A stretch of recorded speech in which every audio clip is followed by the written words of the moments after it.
आप सब बच्चों को एक सूचना बताया जा रहा है और आज 23 मार्च है ना।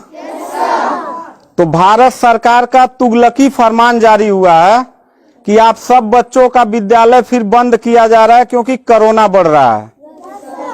शांत रहिए कि आपका विद्यालय आज से 31 मार्च तक विद्यालय बंद रहेगा, ठीक है।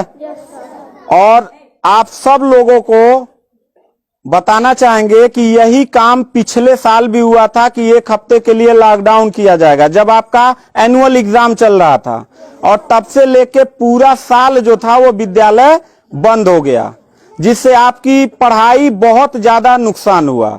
और इस साल जब विद्यालय खुला, आपने किताब कॉपी अपना सारा व्यवस्था कर लिया, तब हमारे तुगलकी फरमान जो हमारे सरकार हैं वो अब आदेश कर दिए कि अब फिर जो है कि ये विद्यालय फिर बंद होगा। माननीय योगी आदित्यनाथ महाराज जी, मैं आपसे पूछना चाहता हूं कि आप बच्चों के भविष्य के साथ और जो प्राइवेट अध्यापक विद्यालय में पढ़ा के अपनी रोजी रोटी कमा खा रहे हैं, उनके पेट पे लात क्यों मार रहे हैं? इन बच्चों के भविष्य के साथ खिलवाड़ क्यों कर रहे हैं?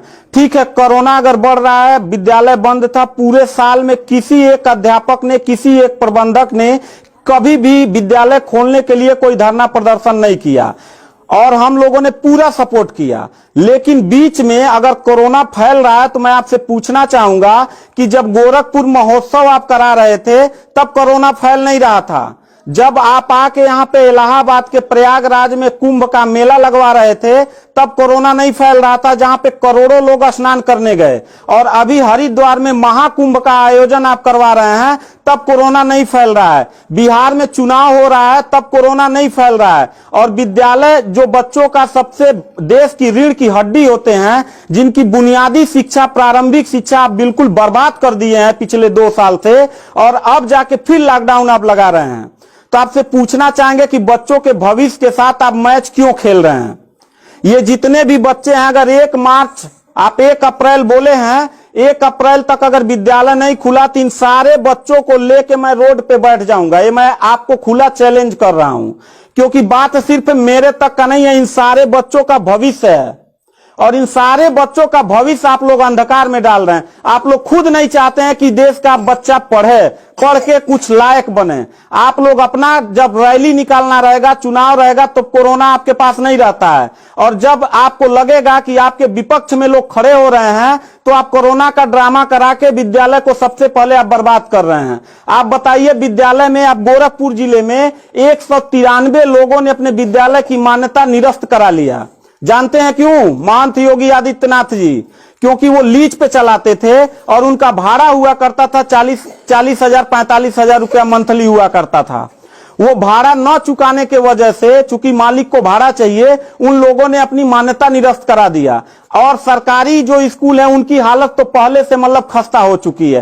तो ऐसे कंडीशन में गार्जियन करे तो क्या करे, और हम अध्यापक करे तो क्या करें? ये जितने भी 16-17 स्टाफ हैं, इन सब लोगों की रोजी रोटी चलती है इन बच्चों के और इस विद्यालय के संस्था से। आप लोग हमारे पेट पे प्रहार कर रहे हैं, हम लोगों के व्यवसाय से प्रहार कर रहे हैं। अगर आपको लग रहा है कोरोना है, ठीक है, विद्यालय बंद कर दीजिए, तो आप ये भी अपनी नियत को साफ करिए कि कुंभ का जो मेला, महाकुंभ का लगवाने वाले हैं, उसको भी कैंसिल कर दीजिए। और जो गोरखपुर महोत्सव और गोरखनाथ का मेला लगवा के आप ड्रामा करवा रहे हैं, वो भी बंद करवाइए। यानी आप खुद नियम का पहले फॉलो करिए, हम लोग नियम को फॉलो करने के लिए तैयार हैं।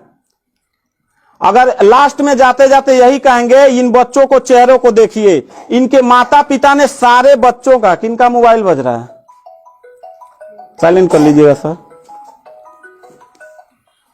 इन सब बच्चों के माता पिता ने, बच्चों कितने लोगों ने आप किताब कॉपी अपना सारा कंप्लीट कर लिए हो? पता है, एक एक बच्चों की किताब कॉपी 2-2 हजार रुपए की आती है। आप फिर लॉकडाउन लगा दिए, इनकी पूरी पढ़ाई बर्बाद हो गई। अब यानी आपने 1 हफ्ते का लगाया है, आपकी नीयत पे तो मुझे 100% विश्वास है ही नहीं है कि आप करोगे क्या। आप पूरे साल पढ़ाई बर्बाद करोगे। हाथ नीचे करिए।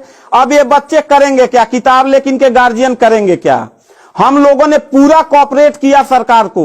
जितना दिन लॉकडाउन लगा था उतना दिन का मैंने पूरे सभी विद्यालय के लोगों ने शुल्क माफ कर दिया, क्योंकि गार्जियन के ऊपर कोई लोड न पड़े।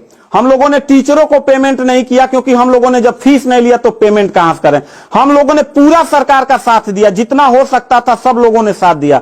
लेकिन अब इतनी कंडीशन होने के बाद, विद्यालय खुलने के बाद आप लोग विद्यालय बंद कर रहे हैं, ये बहुत ही गलत कर रहे हैं। और आपका पॉलिटिकल जो फंडामेंटल जिस पे आप चल रहे हैं, कि जिन नियतों पे आपका बर्बाद होने वाला है, मैं लिख के आपको दे दूंगा कि अगर फिर से 1 अप्रैल के बाद, ठीक है, अगर 1 हफ्ते के रोकने के बाद कोरोना भाग जाता तो मतलब 1 हफ्ता आप बंद कर लीजिए, बिल्कुल हम लोग 1 हफ्ता नहीं पढ़ाई कराएंगे।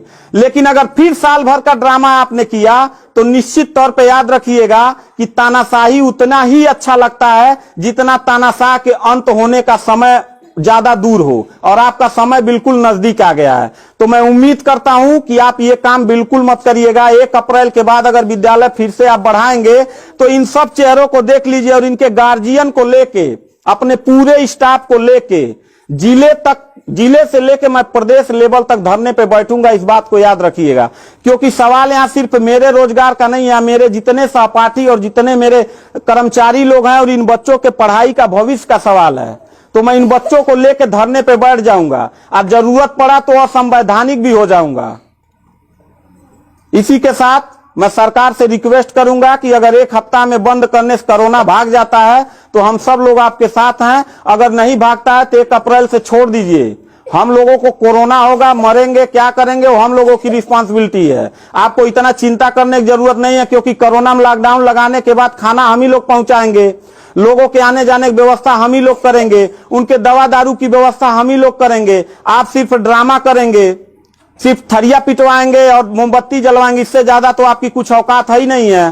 तो मैं उम्मीद करता हूं कि 1 अप्रैल के बाद आप विद्यालय खोल दीजिएगा। इन बच्चों के भविष्य के साथ आप लोग खिलवाड़ मत करिएगा।